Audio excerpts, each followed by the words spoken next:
6월절이 다가왔습니다. 금년 6월절은 예수님에게 있어서 매년 맞이하던 6월절과 다른 6월절이 될 것입니다. 왜냐하면 예수님은 바로 그 6월절에 십자가에 못 박혀 죽으실 것이기 때문입니다. 오늘 본문은 6월절 어린 양으로서 대속의 죽음을 죽으시기 직전에 예수님이 제자들을 향해 가지셨던 마음을 소개하고 있습니다. 그것이 1절에 나와 있습니다. 6월절 전에 예수께서 자기가 세상을 떠나 아버지께로 돌아가실 때가 이른 줄 아시고 세상에 있는 자기 사람들을 사랑하시되 끝까지 사랑하시니라. 예수님은 자신의 양이었던 제자들을 처음부터 사랑하셨지만 죽음의 위기 앞에서도 그들을 향한 사랑이 전혀 흔들리지 않으시고 끝까지 그들을 사랑으로 품고 섬기셨습니다. 그 사랑의 대표적인 예가 바로 세족식입니다. 예수님은 그들의 주와 선생이셨지만 그들의 발 앞에 무릎을 꿇고 대야와 수건을 준비하셔서 그들의 발을 하나하나 씻어주셨습니다. 제자들이 12명이었으니 발은 24개였을 것입니다. 그 먼지 묻고 더러운 발을 하나하나 어루만지시면서 자신이 그들을 얼마나 사랑하시는지를 몸소 보여주셨습니다. 그런데 오늘 눈길이 가는 대목이 바로 가룟 유다입니다. 2절에 보니 마귀가 가룟 유다의 마음에 이미 예수님을 팔 생각을 집어넣었고 유다는 그 생각을 붙잡고는 예수를 팔 계획을 마음에 그리고 있었습니다. 한마디로 예수를 죽이려고 하는 구체적인 계획이 이미 그의 속에서 실행되고 있었다는 말입니다. 11절에 보니 예수님도 이미 자기를 팔려고 계획하는 유다의 마음을 다 알고 계셨습니다. 그런데 놀라운 것은 그런 유다의 계획을 아시면서도 예수님은 5절에 제자들의 발을 하나하나 씻겨주셨던 것입니다. 그 24개의 발 중에는 분명 가룟 유다의 발도 포함되어 있었습니다. 그 더럽고 냄새나는 가룟 유다의 발. 그 발보다 더 냄새나는 가룟 유다의 마음. 예수님은 그것을 다 아셨음에도 불구하고 그 유다의 발도 정성껏 씻어주셨습니다.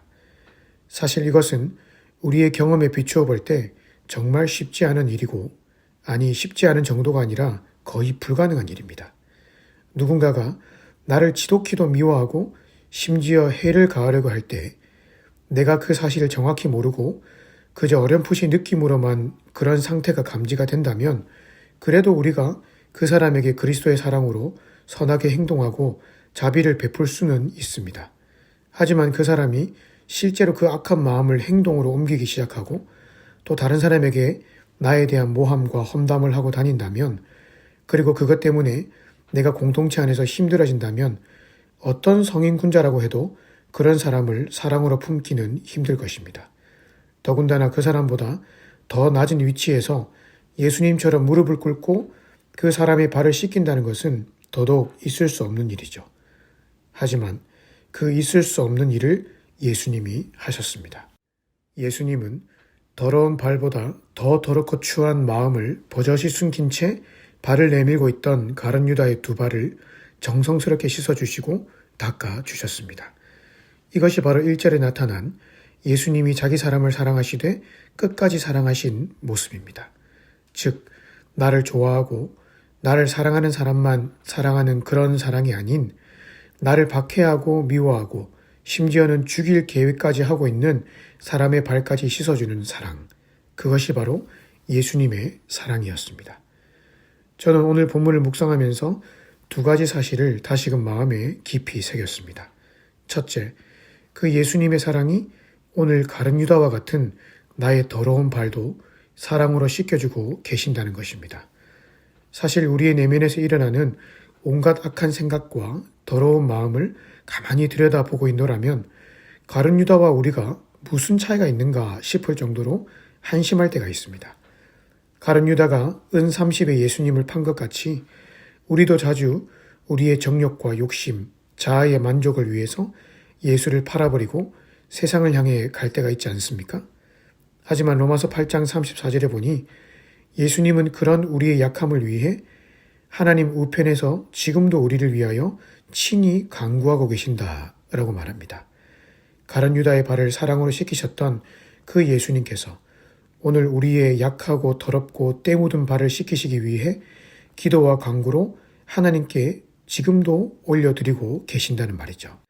그것과 더불어 예수의 영이신 성령께서도 로마서 8장 26절에 이와 같이 성령도 우리의 연약함을 도우시나니 우리가 마땅히 기도할 바를 알지 못하나 오직 성령이 말할 수 없는 탄식으로 우리를 위하여 친히 간구하신다고 하십니다. 이런 것을 미루어 볼 때 오늘 우리가 얼마나 삼위 하나님의 사랑과 은총을 입은 자인지를 잘 알 수가 있습니다. 비록 연약하고 자주 실패하고 넘어지지만 하나님은 그런 우리를 끝까지 포기하지 않으시고 다시금 발을 씻어주시고 새 힘을 주셔서 이 길을 걸어가게 하십니다. 그 하늘의 은혜와 사랑 덕분에 비록 우리가 연약하지만 날마다 새로운 기회를 얻어서 하늘 문을 향해 새롭게 걸어갈 수가 있는 것입니다. 그렇다면 둘째로 우리가 해야 될 것은 바로 주와 선생된 예수님께서 우리를 그렇게 섬기고 끝까지 사랑하셨듯이 우리도 서로를 섬기고 사랑하되 끝까지 사랑하는 것입니다. 끝까지 사랑한다는 것은 정말 어렵습니다. 한 번, 두 번 용서하고 표면적으로 웃어주고 사랑하는 척은 할 수 있지만 마음 깊이 상대방을 용서하고 그 사람을 섬기는 낮은 자리에 가는 것은 사실상 우리의 힘으로는 불가능합니다. 하지만 불가능하다고 해서 포기하고 있으면 안 됩니다. 우리의 목표는 어디까지나 예수님을 닮아가는 것이고 그것을 위해 우리 안에 성령이 함께하고 계십니다. 그렇기에 오늘 내 안에 계신 성령의 능력을 의지하면서 예수님이 나를 사랑하신 것처럼 그렇게 낮아지고 섬기려고 노력하다 보면 점점 더 우리의 성품이 예수님의 인격을 닮아가게 될 것입니다. 이런 것들을 처음부터 완벽하게 하려고 하면 아마 평생 가도 못할 것입니다. 대신 오늘 내가 할 수 있는 부분에서부터 하나씩 예수님이 베푸신 섬김의 삶을 본받으려고 노력하면 성령께서 서서히 우리의 삶을 변화시켜 나갈 것입니다. 오늘 하루 나를 사랑하시되 끝까지 사랑하신 예수님의 사랑을 기억하고 나도 그 예수님의 사랑처럼 내 주변에 있는 형제 자매를 끝까지 사랑하려고 노력하심으로 인해 하나님 나라를 세워가시는 저와 여러분들 되시기를 주님의 이름으로 축복합니다.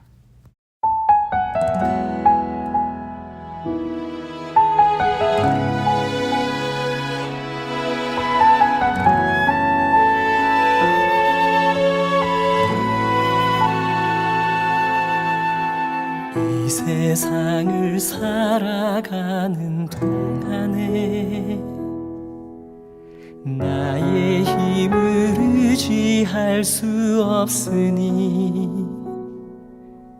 기도하고 낙심하지 말 것은 주께서 참 소망이 되심이라.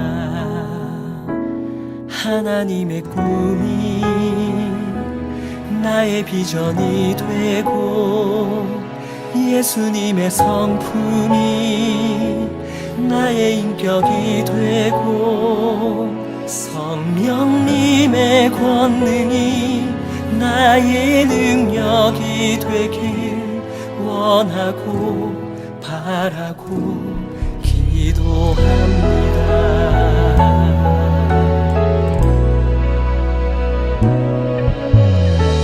세상을 살아가는 동안에 나의 힘을 의지할 수 없으니 기도하고 낙심하지 말 것을 주께서 참 소망이 되시니라.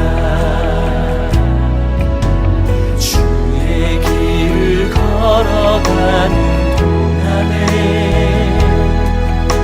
세상에 거두지할 수 없으니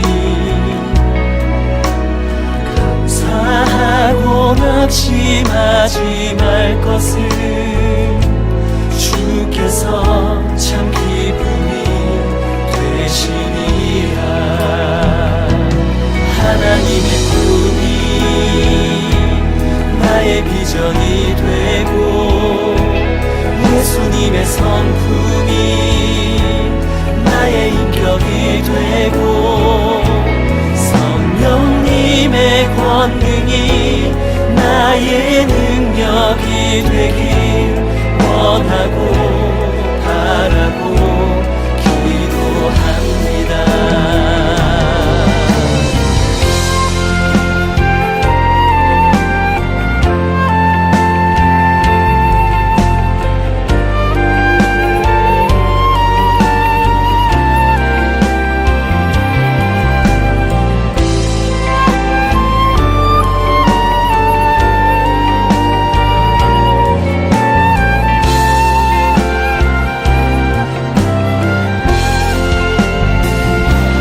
하나님의 꿈이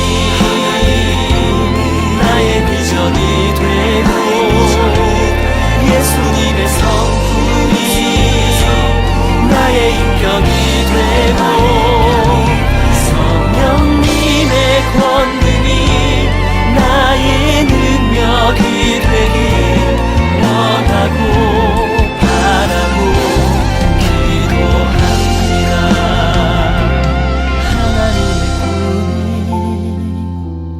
나의 비전이 되고 예수님의 성품이 나의 인격이 되고 성령님의 권능이 나의 능력이 되길 원하고 바라고 기도합니다. 하나님의 꿈이 나의 비전이 되고 예수님의 성품이 나의 인격이 되고 성령님의 권능이 나의 능력이 되길 원하고 바라고 기도합니다. 원하고 바라고 기도합니다. 원하고 바라고 기도합니다.